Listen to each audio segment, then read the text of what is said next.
welcome to Storytime with Judy. Our book today is The Good Egg by Jory John and illustrated by Pete Oswald. Well, this egg lived in a carton with 11 other eggs in a grocery store. He thought he was the best egg and the good egg, and he got aggravated because the others would all do things that would upset him. So he decided to leave because all the worry was just cracking him up. He goes out. Do you think he gets lonely, or do you think he decides to go home? Let's find out. Oh, hello. I was just rescuing this cat. Know why? Because I'm a good egg. A very good egg. It's true. I do all kinds of good things like I'll carry your groceries. I'll water your plants. I'll change your tires. I'll paint your house. If you need any help whatsoever, I'm your egg. I've always been a good egg. It's been this way from the start, even in my earliest days, back at the store. There were a dozen of us living together under one recycled roof. There was Meg and Peg and Greg and Clegg and Shell and Shelley and Sheldon and Shelby and Egbert and Frank and other Frank. The other 11 eggs weren't on their best behavior. They weren't exactly good. They ignored their bedtime. They only ate sugary cereal. They threw tantrums. They cried for no reason. They broke their stuff on purpose.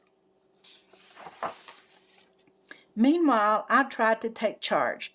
I tried to fix their bad behavior. I tried to keep the peace because I was a good egg. A very good egg. Nobody seemed to care, though. Every night I was exhausted. My head felt scrambled. Then, one fateful morning, I noticed some cracks in my shell. Yikes! They were everywhere. My doctor said it was from all the pressure I was putting on myself, the pressure of making sure everybody was as good as me. I was cracking up, literally. Something had to change. I had enough. I told Meg and Peg and Greg and Clegg and Shell and Shelley and Sheldon and Shelby and Egbert and Frank and other Frank that I was leaving. I can't be the only good egg in a bad carton, I said. Blah, blah, blah, they replied. I left that night. I wandered from town to town. The hours became days, the days became weeks. I lost track of time. I was alone. Out there on the road under the stars, I tried to focus on myself and what I needed. I took walks. I read books. I floated in the river. I wrote in my journal. I found simple moments to be quiet. I breathed in. I breathed out. I even started painting. For once, I found time for me. And guess what? Little by little, the cracks in my shell started to heal. My head no longer felt scrambled. I started to feel like myself again. So I've made a big decision. I'm returning to my old carton and my friends. Besides, I'm kind of lonely out here. This time I know what I need to do. I'll try not to worry so much. I'll be good to my fellow eggs while I also being good to myself. Here we go. Everybody missed me. I missed them too. Hello, Meg. Howdy, Peg. Hey, Greg. Greetings, Clegg. What's up, Shell? Aloha, Shelly. Heyo, Sheldon. Hi, Shelby.